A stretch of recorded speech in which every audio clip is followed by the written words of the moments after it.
আল্লাহ তিনের কসম করেছেন, জৈতুনের কসম করেছেন, সিনাই উপত্যকার তুর পর্বতের কসম করেছেন।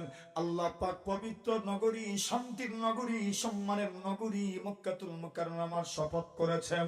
আল্লাহ রাসূল বলেন, এটা কি শান্তির শহর নয়, এটা কি শান্তির নগরী নয়? নবীজির সাহাবায়ে কেরাম বলেন, আল্লাহর নবী গো, অবশ্যই শান্তির শহর, এটাই তো আল বালাদুল হারাম, এটাই তো আল বালাদুল আমিন। আল্লাহর নবী বলেন, এইবার তোমাদের সামনে আমি যে কথাটা বলতে চাই, গুরুত্বের সাথে শুনে রাখুন। আল্লাহর হাবিব বলেন, উম্মত, এই আল্লাহ রাসূল সাল্লাল্লাহু আলাইহি ওয়াসাল্লামের ঐতিহাসিক বক্তব্য আমাদের সামনে আছে। রাসূল আকরাম সাল্লাল্লাহু আলাইহি ওয়াসাল্লামের নীতিগত বক্তব্য আমাদের সামনে আছে।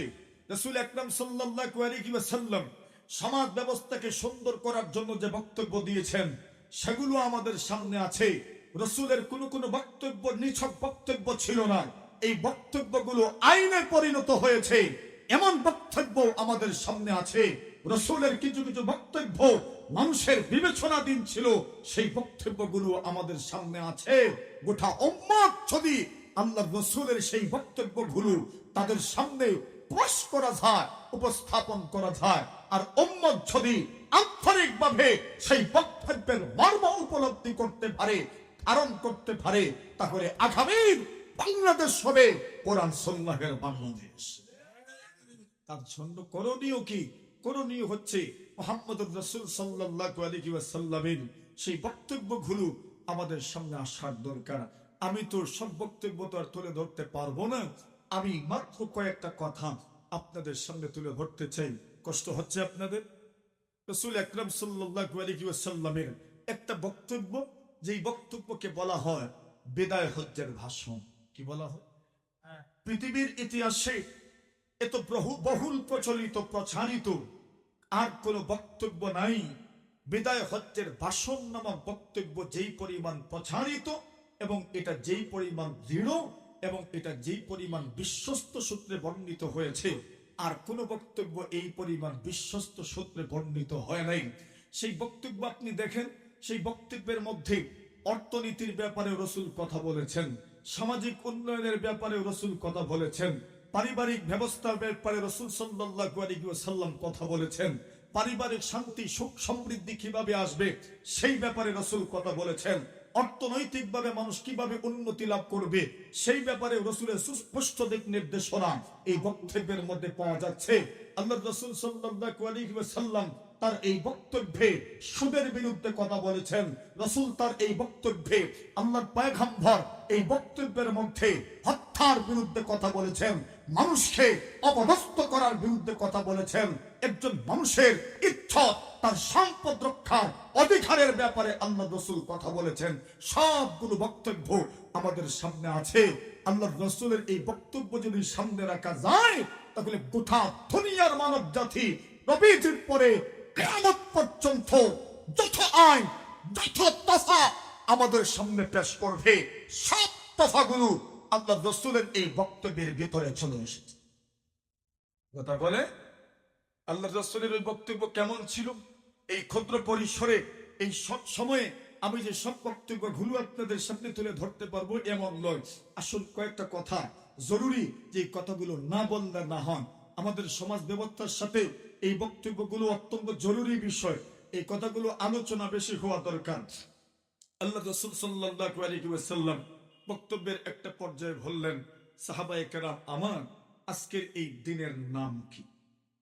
বক্তব্য দিচ্ছেন যেদিন, ওই দিন ছিল কোরবানির ঈদের দিন। কোন দিন? কোরবানির দিন। তো কোরবানির দিনকে আমরা কি বলি? বরখাই, যেটাই কোন বরকা কোন আর বকরা কোন, কন্ট্রাক্ট। বকরা ঈদ বলেন, ঈদুল আযহা বলেন, আর কুরবানির দিন বলেন। একটা তো আমরা বলি, আরবিতে ইয়ামুন নাহার বলে, কুরবানির দিন বলে, আমরাও কুরবানির দিন বলি। এই দিন কি রাসূলও জানেন, সাহাবায়ে কেরামও জানেন।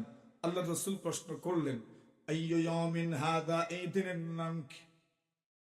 নবীজি সাল্লাল্লাহু আলাইহি ওয়াসাল্লামের সাহাবায়ে কেরাম বলেন, ফাসাকাতনা হাত্তা জানান্না আন্নাহু সায়ুসাম্মিহি বিগাইরি ইসমিহি। আল্লাহর নবীর সাহাবায়ে কেরাম বলেন, আমরা কোনো জবাব দিলাম না, চুপ হয়ে রইলাম। মনে মনে ভাবলাম আল্লাহর নবী জীবনে হয় নতুন কোন নাম দিবেন। আল্লাহ রসুল তো জীবিত আছেন, ওয়াহি নাজিল হচ্ছে, রসুল মনে হয় নতুন কোন নাম দিতে পারেন, এই জন্য নাম জানা থাকার পরে আমরা বললাম না। আল্লাহ রসুল বলেন, সাহাবীরা আমার, এই দিন থেকে কোরবানির দিন নয়। আল্লাহ রসুলের সাহাবায়ে কেরাম বলেন, ইয়া রাসূলুল্লাহ, আল্লাহর নবী গো, সত্যি তো এই দিন হচ্ছে কোরবানির দিন। আল্লাহ রসুল সাল্লাল্লাহু আলাইহি ওয়াসাল্লাম এইবার বলেন, সাহাবীরা আমার, আইয়ু ইয়ামিন আইয়ু শাহরিন হাযা, এই মাসের নাম কি? আল্লাহ রসুলের সাহাবায়ে কেরাম বলেন, জানি তো এই মাসের নাম যুলহিজ্জা মাস, জিলহজ মাসে তো হজ করা হয়। রাসূলুল্লাহ সাল্লাল্লাহু আলাইহি ওয়াসাল্লাম এই মাসে তো হজ করেছেন, জিলহজ মাসে হজ করেছেন। এই মাসের নাম যে জিলহজ মাস, রাসূলুল্লাহ নিজেও জানেন, আমরাও তো জানি, কিন্তু আমরা চিন্তায় পড়ে গেলাম, নবীজি জীবিত আছেন, মনে হয় নাম পরিবর্তন করে দিবেন। এই জন্য রাসূল আমাদেরকে জিজ্ঞাসা করেছেন, এই মাসের নাম কি? আমাদের জানা থাকা সত্ত্বেও আমরা উত্তর দিলাম না, বললাম আল্লাহু ওয়া রাসূলুহু আলাম, আল্লাহ এবং ওনার রাসূলই বেশি জানেন। আল্লাহর রাসূল বলেন, এই মাস কি যুলহিজ্জা মাস নয়? আমরা বললাম, ইয়া রাসূলুল্লাহ, হ্যাঁ এই মাস তো যুলহিজ্জা মাস। আল্লাহর রাসূল বলেন, সাহাবীরা আমার, আইয়ু বালাদিন হাযা, এই শহরের নামটা কি? বলুন। হজ করার জন্য যাও তো নাকি মক্কাতুল মুকাররমায়, তো আছেন তো মক্কা নগরীতেই তো আছেন। আল্লাহর রাসূল প্রশ্ন করেন, আইয়ু বালাদিন হাযা, এই শহরের নামটা কি? বলুন। আল্লাহর রাসূলের সাহাবায়ে কেরাম বলেন, ইয়া রাসূলুল্লাহ, ইয়া হাবিবাল্লাহ, আল্লাহু ওয়া রাসূলুহু আলাম, আল্লাহ এবং উনার রাসূলই বেশি জানেন এই শহরের নাম কি। আল্লাহ রাসূল বলেন, এই শহর কি শান্তির শহর নয়? যে শহরের শপথ আল্লাহ করেছেন সূরাতুত তিনের মধ্যে, আত-তিন ওয়াজ-যাইতুন ওয়া তুরি সিনিন ওয়া হাযাল বালাদিল আমিন। আল্লাহ তিনের কসম করেছেন, জৈতুনের কসম করেছেন, সিনাই উপত্যকার তুর পর্বতের কসম করেছেন। আল্লাহ পাক পবিত্র নগরী, শান্তির নগরী, সম্মানের নগরী মক্কাতুল মুকাররমার শপথ করেছেন। আল্লাহ রাসূল বলেন, এটা কি শান্তির শহর নয়? এটা কি শান্তির নগরী নয়?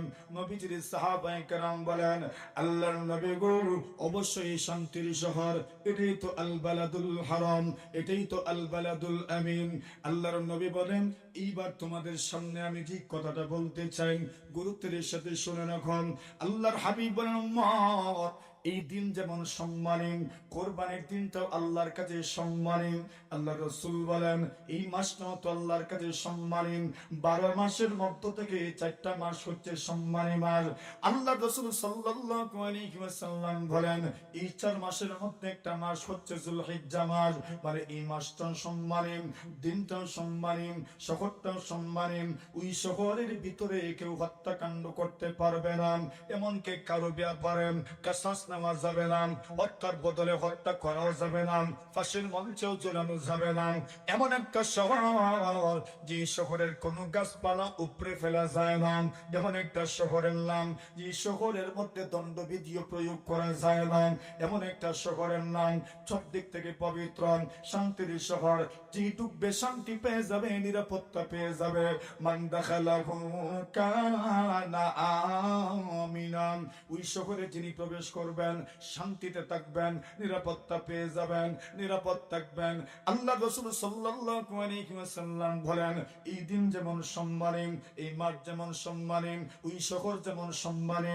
আল্লাহ রাসূল বলেন, তোমাদের ইজ্জত আরেকজনের জন্য এতটুকুই সম্মানী, তোমাদের একজনের রক্ত আরেকজনের কাছে এমনই সম্মানী। আল্লাহ রাসূল বলেন, তোমাদের একজনের সম্পদ আরেকজনের কাছে এই পরিমাণ সম্মানী। আল্লাহ রাসূল বলেন, এই দিনের যেমন ভাবে কোনো বেইজ্জতি করা যাবে না, অন্য কোনো মুমিন মুসলমানকে লাঞ্ছিত করা যাবে না, এই মাসের যেমন বেইজ্জতি করা যাবে না, অন্য কোনো মুমিন মুসলমানের ইজ্জতের উপর আক্রমণ করা যাবে না।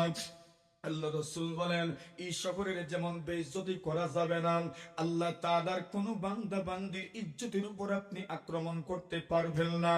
এই শহরের যেমন বেইজ্জতি করা যায় না, আল্লাহর হাবিব বলেন, এই পৃথিবীর মধ্যে কোন মুমিন মুসলমান কোন মানুষের সম্পদ আপনি অযাচিত ভাবে ভক্ষণ করতে পারবেন না। তার সম্পদটা আপনার কাছে এমন সম্মানী, এই মাসের এই দিনের এই শহরের এই সম্মান যেভাবে রক্ষা করা আপনার জন্য ফরজ। আল্লাহর রাসূল বলেন, কোন মুমিন মুসলমানের সম্পদ রক্ষা করা আপনার জন্য এই পরিমাণ ফরজ। অযাচিত ভাবে অনর্থক ভাবে কোন ধরনের জুলুমের মাধ্যমে, শোষণের মাধ্যমে, নিপীড়নের মাধ্যমে আপনি তার সম্পদ কোনোভাবেই আত্মসাৎ করতে পারবেন না। আল্লাহর রাসূল বলেন, একজনের রক্ত আরেকজনের কাছে কি পরিমাণ সম্মানী, এই দিন যেমন সম্মানী, এই মাস যেমন সম্মানী, এই শহর যেমন সম্মানী। আল্লাহর রাসূল বলেন, একজনের রক্ত আরেকজনের কাছে এই পরিমাণ সম্মানী। কোনোভাবেই অন্য কোন মুমিন মুসলমানকে, নিরপরাধ কোন মানুষকে হত্যা করা যাবে না। সুবহানাল্লাহ বলেন। আপনি দেখেন এই হাদিসের মধ্যে রাসূল আকরাম সাল্লাল্লাহু আলাইহি ওয়াসাল্লাম কি সুন্দর তরিকায় মানুষের মৌলিক অধিকারের ব্যাপারগুলো উম্মতের সামনে কি সুন্দর করে ফুটিয়ে তুললেন। আজকাল বর্তমান দুনিয়াতে যদি সবার আগে কোনো মানুষের অধিকার, মৌলিক অধিকারের মধ্যে কোনো অধিকার যদি বঞ্চিত হয়, তাহলে সেই মৌলিক অধিকারের একটা অধিকার হচ্ছে মানুষের বেঁচে থাকার অধিকার। কথা বলেন ঠিক কিনা?